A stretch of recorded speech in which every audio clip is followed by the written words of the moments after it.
I was in my second year of college, and I'd been doing pet sitting jobs around town to make a little extra money. One day, I got a call from a family in one of those newer, huge houses on the edge of the suburbs. They had an older dog, Benny, who needed some company and care while they were out of town. Nothing fancy, he's really low maintenance, they said, and it's a quiet area. At the time, I couldn't have asked for anything better. A quiet weekend away, an adorable dog, and easy money. What could go wrong? When I arrived, the house was as beautiful as I'd imagined, and the owners were nice, friendly, the sort you feel comfortable with right away. The wife walked me through the whole house, showing me where everything was and how to take care of Benny. The place was immaculate, every room done up like it was straight out of a magazine. But there was one place they kind of glossed over, the basement. "Oh, we rarely use that space," she said with a quick smile, almost like she was brushing the whole thing off. "You probably won't need to go down there for anything." That stuck with me a bit, I won't lie. It was just strange to have a room in a house that nice, but one they didn't use or even talk about much. I remember glancing at the door, half hidden at the end of the hallway, as they left. But I shrugged it off. It was none of my business, really. And Benny and I had the whole place to ourselves for the weekend. That night, we settled in, and everything seemed fine. But on the second night, something strange happened. It was around 11 p.m. I was sitting on the couch in the living room, watching TV with Benny curled up beside me, half asleep. Suddenly, he lifted his head, ears perked, and stared at the basement door. His whole body tensed up, and then, out of nowhere, he started growling.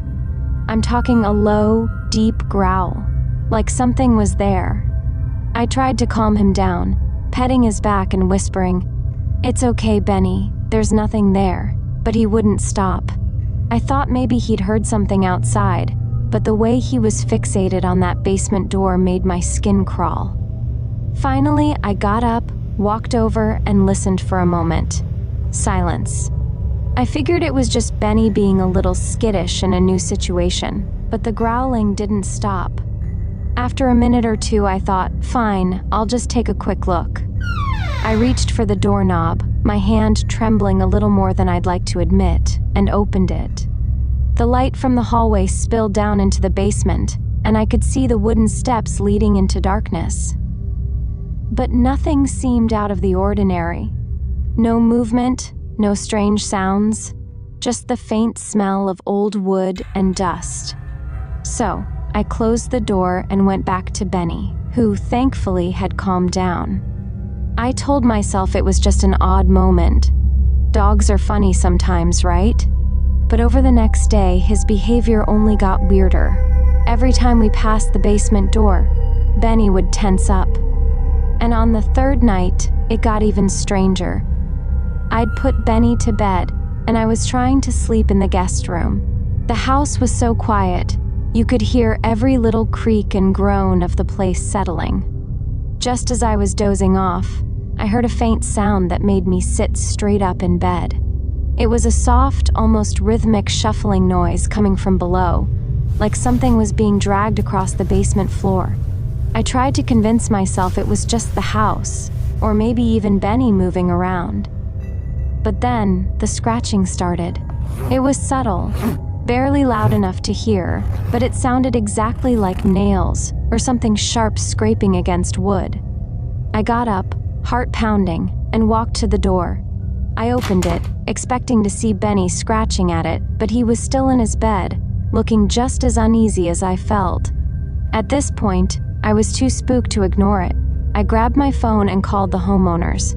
They didn't pick up, so I left a message, trying to keep my voice steady, saying something strange was going on. I even wondered if there was some kind of animal down there, a raccoon or a stray cat that had somehow gotten inside. After hanging up, I stood in the hallway for a long time, listening. The sounds had stopped, but Benny was back to staring at the basement door, whining softly this time. That was it for me. I decided to call the police, feeling half crazy explaining what I'd heard. When the officers arrived, they did a quick sweep of the house. I showed them the basement door, feeling a little ridiculous, but they didn't laugh. One of them opened the door, flicked on the light, and went down with his flashlight. I waited at the top of the stairs with Benny, listening, my heart thumping in my chest. After a few minutes, one of the officers called up, "Miss, can you come down here?" I went down slowly, Benny by my side, and that's when I saw it. The door to the basement, leading to the outside, was slightly ajar. It was a side door tucked away behind a shelf, and it wasn't visible unless you were looking for it. They figured someone had been slipping in and out, probably at night, through that door. There were footprints in the dust near the doorway, leading both in and out, and a few pieces of food wrappers tucked away in a corner, like someone had been hiding there for a while. They didn't find the person that night, and the officers guessed they'd probably left when they heard me calling. They checked the rest of the property, made sure the doors were secure, and left me with a recommendation to stay somewhere else. Needless to say, I packed my bags that night. I left a message for the homeowners explaining everything and headed to a friend's place. I still get chills thinking about it. To this day, I wonder if Benny had known all along, if he sensed something wrong from the very start. All I know is, I'll never look at a basement door the same way again.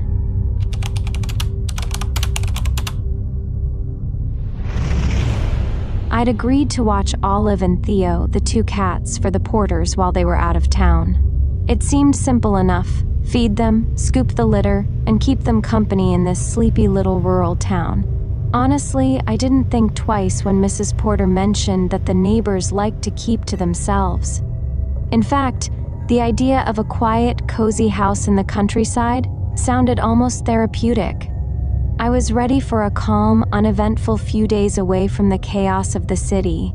The Porter's house was quaint, a classic farmhouse with a wide porch and tall windows that let the sunlight pour into every room. Olive and Theo, the cats, were skittish but sweet. Theo mostly watched from a distance, while Olive took to nuzzling my ankles whenever I prepared her food. The yard was fenced and lined with tall trees, giving the house a peaceful, almost secluded feel. Across the fence, I could just barely make out the neighboring house, a shadowy outline through the trees. It was dark and somewhat dilapidated, which I figured might explain why the neighbors kept to themselves. The first day passed without incident. I settled into a routine, play with the cats, prepare dinner, then curl up on the couch with a book or a movie. By nightfall, the house was eerily quiet, but I brushed it off as part of the charm. After all, I was used to the city's constant noise, and maybe I just wasn't used to how silent things got out here. It wasn't until the second night that I noticed someone watching me. I'd just finished dinner and was putting away the dishes when I glanced out the kitchen window. There, just across the yard, I saw a figure standing at the window of the neighboring house. It was too dark to make out a face, but I could feel eyes on me, like they were studying every move I made. I froze for a second, staring back, half expecting the person to look away. But they didn't move. I shook my head, telling myself it was nothing. Maybe they were just curious about who was staying next door. After all, it wasn't like I was doing anything unusual. Still, I couldn't shake the strange feeling that settled over me. I finished tidying up and went to bed early, hoping I'd wake up feeling silly for even worrying about it. The next morning, I got up and went about my routine. The neighbor's window was empty when I checked, and I was relieved to think that maybe I'd just imagined it.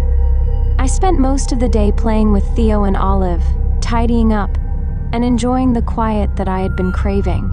But that night, things took an odd turn. I was in the kitchen again, making myself some tea when I noticed the faint smell of smoke. At first, I thought maybe one of the neighbors was having a bonfire or maybe grilling out back.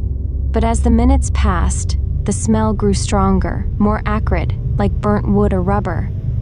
I checked the stove, even went around the house to see if I'd left something plugged in, but everything was off. The scent seemed to be coming from outside, so I cautiously peered out the window, trying to spot any sign of a fire. The yard was dark, shadows stretched across the lawn, and at first I didn't see anything. But then, out of the corner of my eye, I caught movement near the edge of the trees. It was faint, like someone trying to slip away quietly. The hairs on the back of my neck stood up. My gut told me someone was out there, lurking just beyond the fence. I went back inside and locked the doors, double-checking each one before heading upstairs to bed. I told myself it was probably a trick of the light, maybe just a deer or some other animal wandering around, but I couldn't shake the feeling that I was being watched. I spent the night tossing and turning, half listening for any noises, my ears straining against the silence. And then, just as I was drifting off, I heard something that made my blood run cold, a faint, raspy breathing, coming from just outside my bedroom window. I could see the outline of the window frame clearly, and though I couldn't see anything beyond it, the sound of that breathing felt impossibly close. I froze, barely daring to breathe, praying it would stop. After what felt like an eternity, the sound faded. I lay there, too scared to move, my mind racing with explanations. Was someone actually outside, or was my mind playing tricks on me? It took hours before I finally fell asleep, exhausted and uneasy. By the third day, I was on edge. I kept catching myself looking over my shoulder, checking the windows every few minutes. That evening, as I stepped outside to bring in the mail, I noticed something that sent a chill down my spine. Footprints. Fresh footprints, leading from the edge of the trees up to the back door. They were large, too big to be mine, and far too fresh to have been left days earlier. Someone had been at the door, close enough to see in, close enough to reach the handle. I immediately called my friend, Sarah, and asked if she could come stay with me for the night. I didn't want to be here alone anymore, not with whatever or whoever was creeping around. When she arrived, I filled her in on everything that had happened. She tried to reassure me, saying it was probably nothing, maybe just a nosy neighbor. But I could see the unease in her eyes too. We settled in for the night, trying to keep each other's spirits up with light conversation. Around midnight, I heard it again, that same raspy breathing, this time from the kitchen window. Sarah heard it too, her face going pale. We tiptoed to the window, peering out, but there was nothing there, just the empty yard stretching into darkness. The next morning, I called the porters to let them know I'd be leaving early. When they returned, they were grateful I'd taken care of the cats, but didn't seem at all surprised by what I'd experienced. Mrs. Porter apologized, mentioning that the man next door had been known to spy on anyone who stayed in their house. Apparently, he believed that anyone staying temporarily was some sort of intruder, and he'd made a habit of intimidating people to scare them off. Hearing that left me speechless. Part of me wanted to tell them to report him, but they seemed resigned, like it was just part of the deal when living in such a quiet, isolated area. I left feeling relieved to be away from that house, but the experience stayed with me, a reminder of just how unnerving it can be to be watched.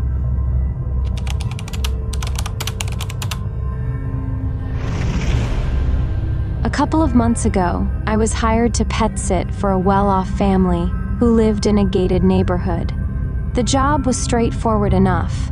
Look after their Siamese cat, Bella, for 5 days while they took a short vacation.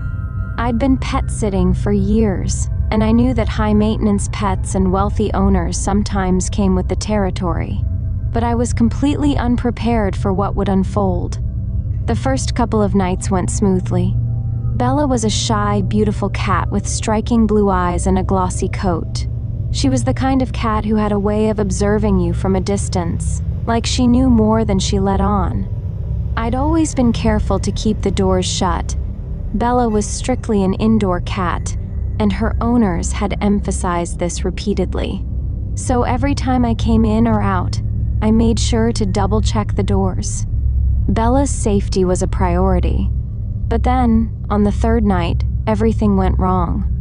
I'd spent the day cleaning up after Bella and feeding her, and she'd been her usual self, curling up in her favorite chair, quiet and calm. But as night settled in, I realized I hadn't seen her for a while. I called her name, expecting to see her familiar little face peek around a corner, but there was no sign of her. I searched every room, every hiding spot I could think of, under beds, inside closets, even behind the curtains where she sometimes liked to nap.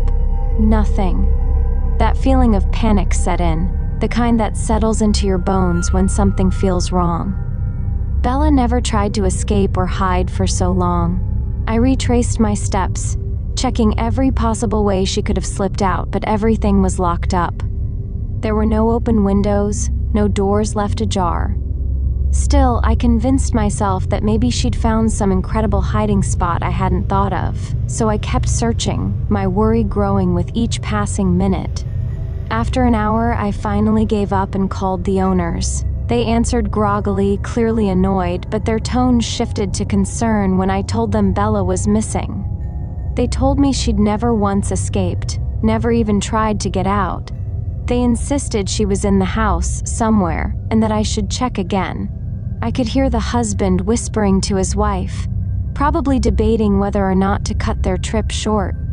I spent another hour tearing apart the house. I was exhausted, anxious, and entirely at a loss when, just after midnight, I heard a knock at the door. It wasn't loud, just a soft, almost polite tapping. I froze, heart pounding.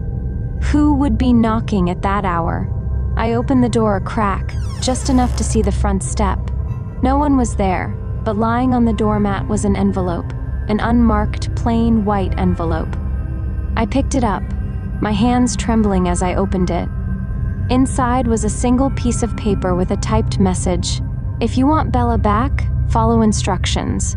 My stomach dropped. The note went on to demand a sizable sum of money and warned me not to contact the family or the police. My hands shook as I held the paper, my mind racing. How had someone gotten in? And why would they target a pet sitter? For a moment, I was paralyzed by indecision. Then I did exactly what the note told me not to. I called the police. They arrived in less than 10 minutes, took my statement, and searched the house from top to bottom. They didn't find anything, not a single clue that Bella had even left, let alone any sign of a break-in. There was nothing for them to work with, and despite the strangeness of the whole situation, they told me that without more evidence, there wasn't much they could do. They warned me to stay alert and promised to have an officer drive by periodically. When they left, I was alone in the big, empty house with only the memory of that note and the stillness around me. Every sound seemed amplified, the creak of the floorboards, the hum of the refrigerator. I kept every light on, desperate for some sense of security. It must have been around 4 a.m. when I finally started drifting off on the couch, too tired to move. But then I heard it, a faint scratching sound. I sat up, heart pounding, listening hard. The scratching grew louder, accompanied by a soft, muffled meow. My pulse raced as I followed the sound to the front door. My hand shook as I unlocked it and pulled it open. There, sitting on the porch, was Bella. She looked exactly as she had the day before, her eyes wide, her coat clean and well-groomed. But there was something new around her neck, a red collar with a silver tag I hadn't seen before. I knelt down to check it, and as I got close, I felt a chill run down my spine. On the tag was a message engraved in tiny, precise letters. "Be careful who you trust." My hands went cold as I took in the words. I didn't know what to think, who to blame, or how this had happened.